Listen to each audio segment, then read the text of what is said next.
en esta palestra donde las voces se alzan y los caminos se bifurcan, donde el cristiano es romanista o testigo, o hay necios e insensatos, locos para contar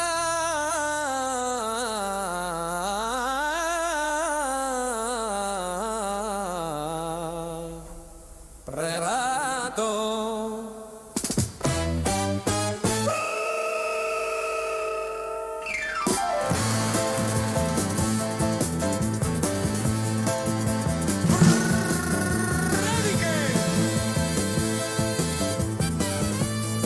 que sobrevuelan el Imperial y las 11 calvas.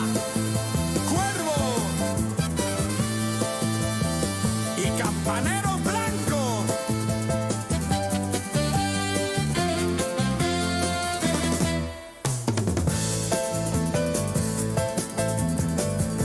En medio de esto, una pregunta que lo cambia absolutamente todo. Que Cristo murió y resucitó según la historia. Flavio Josefo, Plinio el Joven, Tácito, C.S. Lewis, Josh McDowell, Lee Strobel. Lee, culturízate, deja un poquito Netflix y lee más tu Biblia. Porque, como dijo Isaías, ay de mí, que soy muerto.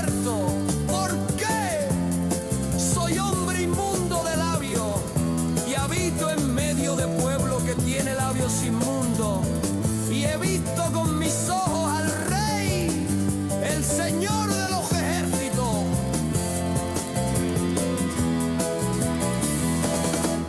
Aún así vive la vida, que vida solo hay una. Sí, vive la vida, pero como que hay un juicio con Dios.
Buenas tardes, Sevilla. Hablamos otro poquito más de la palabra de Dios. Dijo el apóstol Pablo en Atenas: y de una sangre ha hecho todo el linaje de los hombres para que habiten sobre toda la faz de la tierra, y les ha prefijado el orden de los tiempos y los límites de su habitación, para que busquen a Dios, si en alguna manera palpando puedan hallarle, aunque ciertamente no está lejos de cada uno de nosotros, porque en él vivimos y nos movemos, y somos como algunos de nuestros propios poetas también han dicho, porque linaje suyo somos. Siendo pues linajes de Dios, no debemos pensar que la divinidad sea semejante a oro, plata o piedra, escultura de arte y de imaginación de hombres. Pero Dios, habiendo pasado por alto los tiempos de esta ignorancia, ahora manda a todos los hombres en todo lugar que se arrepientan, por cuanto ha establecido un día en el cual juzgará al mundo con justicia, por aquel varón a quien designó, dando fe a todos con haberle levantado de entre los muertos. Me está buscando esos sinvergüenza. palabra en esta mañana, esta tarde concretamente, es: vive la vida, pero no olvides a Dios. Vive la vida, pero no olvides prepararte para un encuentro con tu Dios. Como leía mi compañero ayer del profeta Amós, debemos prepararnos para un encuentro con nuestro Dios. Vivimos días donde la vida parece concentrarse en disfrutar música, encuentros, celebración, bebida, comida y mucha fiesta. Y sin embargo, hay una realidad que el ser humano evita considerar cuando todo va bien, evita considerar cuando todo parece perfecto. Final de la vida y lo que viene después. El predicador Salomón, autor del Eclesiastés, declaró: vanidad de vanidades, todo es vanidad. Vanidad como el humo, insignificante, innecesario, vanidad de vanidades. Insignificante, más insignificante que el humo. Todo es insignificante, más que insignificante. Todo tiene su tiempo, tiempo de nacer, pero también tiempo de morir. Este rey de antaño, Salomón, no niega que haya gozo en el vivir, pero afirma que todo es pasajero, todo tiene un principio, todo tendrá un fin. Y lo malo es que ese fin trae un nuevo tiempo eterno, es la eternidad futura, como le llamaba yo ayer. Y el problema no está en disfrutar, el problema es vivir sin Dios mientras disfrutamos. Varias veces habla de todo lo que se hace debajo del sol, varias veces habla de esta frase: vanidad de vanidades, todo es vanidad. Todo lo que se hace debajo del sol lo tenemos que examinar y encontraremos que vanidad de vanidades, todo es vanidad. Insignificante como el humo. El diagnóstico de la Biblia es bastante directo. No hay hombre justo en la tierra que haga el bien y nunca peque. Esto lo dijo Salomón en Eclesiastés capítulo 7. El Salmo 14 dice: todos se desviaron, no hay quien haga lo bueno, no hay ni siquiera uno. Por cuanto todos pecaron, dice Romanos, y están destituidos de la gloria de Dios, deportados, expulsados del cielo. ¿Qué diré? ¿Que nunca he mentido? ¿Qué diré? ¿Que nunca he desobedecido a los padres? ¿Qué diré? ¿Que nunca he dudado de Dios? ¿Qué dirán ustedes? ¿Que no son iguales? ¿Que son mejores que yo? Excelente, excelente, pero incluso sin estas tres, seguro que podría citar un montón de los pecados mostrados en las Escrituras y cada uno se encontraría en al menos uno, porque todos se desviaron y no hay quien haga lo bueno. Todos, si no eres de todos, si no eres de este grupo llamado todos, si eres un nadie que no se desvió, alguien que sí hizo lo bueno, entonces eres igual de bueno que Jesucristo, eres igual de bueno que Dios, porque Jesús dijo: ¿por qué me llamas bueno? No hay ni uno bueno, sino solo Dios. El hombre vive, el hombre disfruta, el hombre trabaja, el hombre ama. Y Salomón en el Eclesiastés revisa todo eso y encuentra la misma conclusión que leíamos al principio: vanidad de vanidades, insignificante como el humo, innecesario. ¿Cómo decirlo? Más sencillo, no sirve para nada. Vivir y disfrutar no sirve para nada si uno no se preocupa de tener ese encuentro con su Creador y estar preparado. Porque todos estamos moralmente en deuda con Dios. No somos neutrales.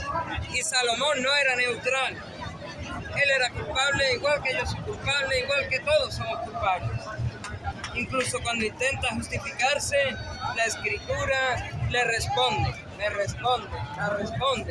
nos responde a todos. Engañoso es el corazón, más que todas las cosas. ¿Quién lo comprenderá sino solo Dios? La vanidad no es solo que la vida pase, es que el hombre la vive ignorando a Dios. ¿Cuántos vivimos ignorando a Dios en algún momento de nuestras vidas? ¿Y cuántos de verdad estamos preparados para tener un encuentro con nuestro Dios, con nuestro Creador? Como decía mi compañero ayer, hace 2 semanas, hace 2 o 3 sábados, nos encontramos con la vuelta a la Tierra de Artemis II y dijeron la misión ha sido todo un éxito porque se prepararon por muchos años. No nos vamos a preparar nosotros para tener un encuentro con nuestro Dios, con nuestro Creador. El encuentro es inevitable. Salomón, el predicador que habla en Eclesiastés, no deja el tema abierto. Dios traerá, dice Eclesiastés 12:14, Dios traerá toda obra a juicio, juntamente con toda cosa encubierta. El Nuevo Testamento no hace más que confirmar lo que ya estaba escrito. Sombras iluminadas a través de Jesús, confirmando y asegurando lo que ya estaba escrito. Está establecido, dice el autor de Hebreos, para el ser humano que muera una sola vez, después de esto, un juicio con Dios. Dice el apóstol Pablo, todos compadeceremos ante el tribunal de Dios. Ahí todo significa que nadie se escapará de tener ese encuentro con Dios. Nadie se escapará de tener un encuentro judicial con Dios. Unos en el tribunal de Cristo y otros en el juicio del gran trono blanco, donde ahí, como dijo otro de mis compañeros, en el juicio del gran trono blanco, allí la gente estará con la boca cerrada y culpables, esperando a que se les dé la sentencia definitiva, el juicio acabe y Dios les diga culpables, reos del infierno. No hablamos de religión, no damos nuestras propias ideas. Esta es una realidad de Dios escrita en la Biblia. Y puedes ir a la Biblia. Me gusta decirlo a veces y creo que no lo enfatizo lo suficiente. Si dudas de cualquier cosa de lo que decimos, ve a la Biblia. Si dudas de cualquier cosa de lo que decimos, ve a las Escrituras. Si dudas de cualquier cosa, ve a la revelación de Dios para salvación y para conocimiento de aquel que nos creó. Y por supuesto, como decía, esta sentencia es justa. El problema no es solo haber pecado en esta vida, no es solo morir, no es solo seguir viviendo y compadecer ante Dios, sino cómo será ese juicio. Pagará a cada uno conforme a sus obras, dice Pablo. Y empezó diciendo, por tu dureza y por tu corazón no arrepentido, por mi dureza y por mi corazón no arrepentido, atesoramos ira para el día de la ira y de la revelación del justo juicio de Dios, el cual pagará a cada uno según sus obras. No hay defensa suficiente. Como decía el año pasado por estos lugares, no hay defensa suficiente. No hay manera de justificarse.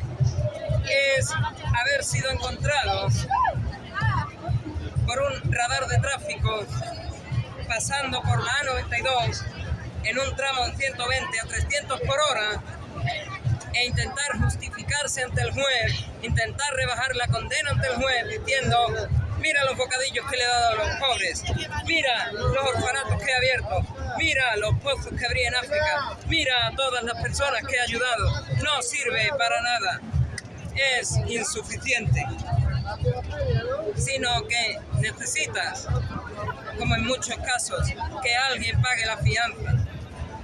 Y esta fianza no la podías pagar tú, puesto que no llegas al estándar, no la podía pagar yo, puesto que no llego al estándar. Dios debía de venir a esta tierra, llegar al estándar, pagar, y pagar no de cualquier manera, sino como Él ya había establecido desde el principio, muerto, muriendo.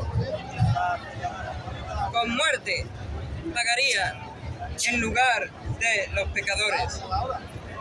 Y es que, repito, no hay defensa suficiente. No puedes decir, mira, Dios, todos los bocadillos que di a los pobres. Mira, Dios, todos los orfanatos que abrí. Mira, Dios, todos los pozos que abrí en África. No hay defensa suficiente.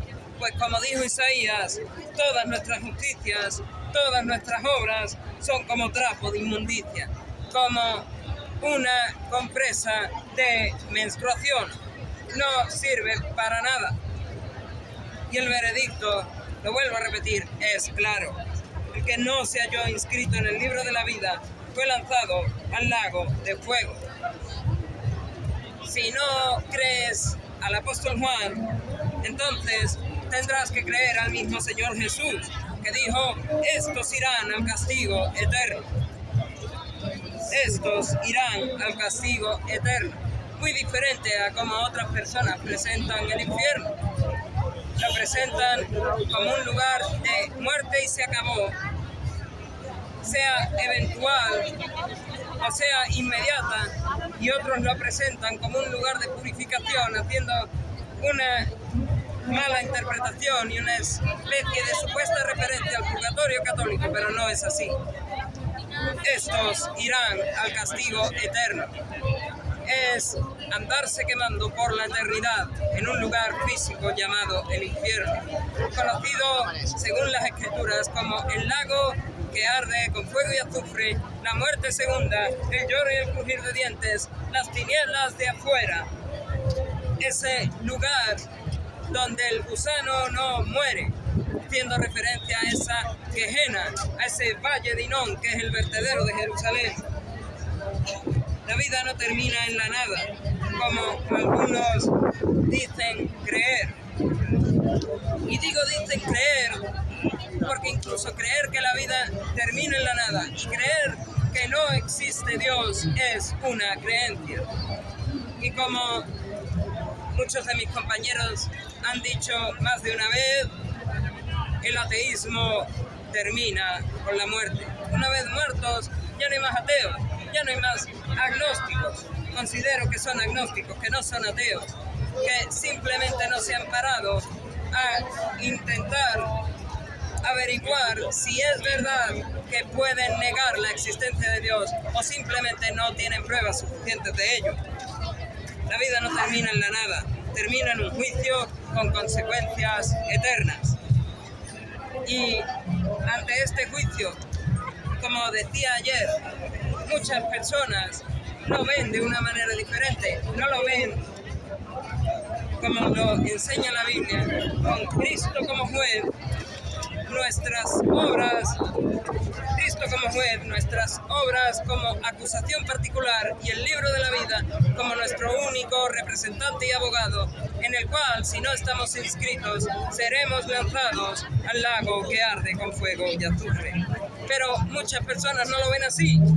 Muchas personas, consciente o inconscientemente, lo ven como el juicio del pesaje del corazón, escrito en el libro de los muertos y revitalizado por el quemetismo ortodoxo de Tamara Ciudad.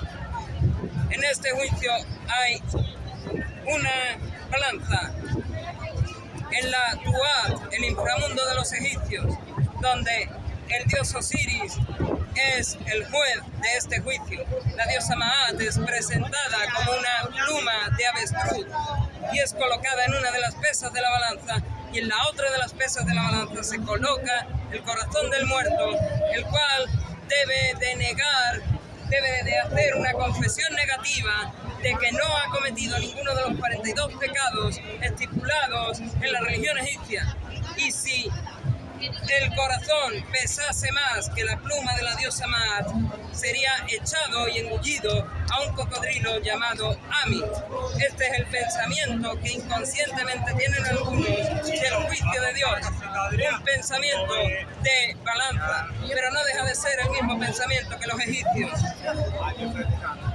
La Biblia lo presenta, como digo, de una manera muy distinta. Está Jesús como juez, las obras como acusación particular y el libro de la vida como representante. Y si no está escrito en el libro de la vida, ese representante es un abogado inútil para nuestra causa, un abogado inservible. Le puedes pagar millones y millones y millones de euros a ese abogado que es el libro de la vida, que si tú no estás escrito en sus páginas, tu nombre no está escrito en sus páginas, no te sirve para nada. Serás juzgado según tus obras.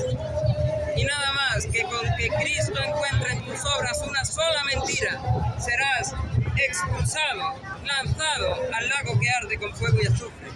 Pero por eso, durante milenios, los cristianos se han puesto donde hay personas a decirles, ahora que murió Jesús y que resucitó Jesús, es cuando definitivamente tenemos una solución ante este pecado. Porque el mismo profeta Ezequiel decía, la solución de antaño era arrepentirse y no volver a pecar, cosa imposible, un intento inútil. Ahora que Cristo murió y resucitó, tenemos una única oportunidad, una única solución. La podremos escuchar 1000 veces en la vida, pero no es hasta que la aplicamos que esta solución se hace eficaz. Y esta solución es Cristo Jesús, este crucificado y este resucitado. Porque lo que digo, Dios no dejó al hombre sin esperanza. Si nos quedamos en ese juicio del gran trono blanco, Cristo mirando las obras, encontrando pecado y mandándonos al infierno, estaríamos sin esperanza. Sería la peor de las noticias que uno puede escuchar durante la vida. Pero Dios no dejó al hombre sin esperanza. El apóstol Pablo escribió, mas Dios muestra su amor para con nosotros en que siendo aún pecadores, Cristo murió por nosotros. Cristo vivió lo que el hombre no pudo vivir. Llegó a ese estándar que no podemos cumplir. Dice el autor de Hebreos, fue tentado en todo, pero sin pecado. Cristo fue tentado en todo, pero sin pecado. Fue tentado a mentir, fue tentado a robar, fue tentado a matar, fue tentado a adulterar, fue tentado a fornicar, fue tentado a emborracharse, fue tentado a cometer idolatría, fue tentado y tentado y tentado y tentado miles y miles de veces.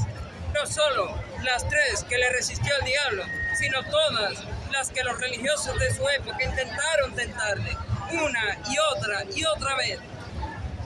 Porque de otra manera, ante el pueblo no podrían condenarle.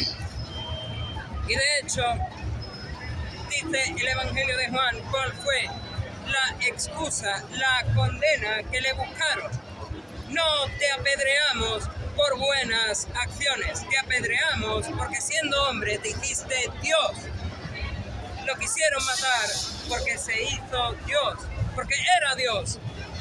Por eso lo quisieron matar, pero no podían matarlo así sin más. Y más llegando la fiesta judía de la Pascua, donde era imposible matar a alguien. Por eso sabemos por el Evangelio que se tuvieron que dar prisa para enterrarlo, porque venía la fiesta de la Pascua y no podían moverse, no podían trabajar. Y la excusa que pusieron ante Roma fue sedición ante Roma. Por eso dice el Evangelio de Lucas, sobre él pusieron este cartel con letras hebreas, griegas y latinas. Este es el rey de los judíos. Y este rey, este Dios encarnado, este hombre perfecto, este representante perfecto de la humanidad, murió en lugar del pecador. Dios cargó el pecado de todos nosotros, dice Isaías capítulo 53, y lo cargó en Cristo, el justo, como dice Pedro, el justo por los injustos. En la cruz, La justicia de Dios se cumplió. En la resurrección, la victoria fue confirmada. Como dice el Evangelio de Lucas, no está aquí, pues ha resucitado. No está aquí, pues ha resucitado. Y él lo había dicho, y él lo cumplió. Le dijimos que no. Hay una respuesta necesaria, una aplicación necesaria ante esta solución. El llamado es claro: arrepentíos y convertíos, dice el apóstol Pedro. El apóstol Pablo dijo: creed en el Señor Jesucristo y seréis salvos. Arrepentirse es reconocer el pecado. El que encubre sus pecados, dice el autor de Proverbios, el rey Salomón, no prosperará. El que encubre sus pecados no prosperará. Y el apóstol Pablo, y esta es posiblemente la cita más importante de todo el cristianismo, dijo que creer es confiar completamente en Cristo. El justo por la fe vivirá. Autores como el monje agustino Martín Lutero, leyendo esta cita de Romanos, cambiaron su perspectiva, se convirtieron, nacieron de nuevo, al encontrar que el justo, o sea, nadie, por la fe vivirá. Vivirá no por ser justo, sino por haber tenido fe. Se hará justo no por haber vivido, sino por haber tenido fe.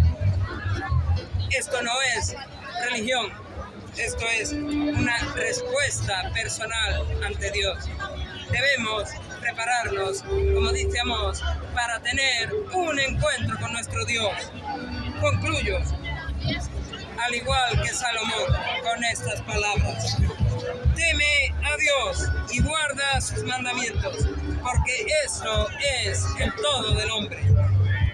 Por supuesto, puedes entrar ahora en la feria, vivir, disfrutar, celebrar.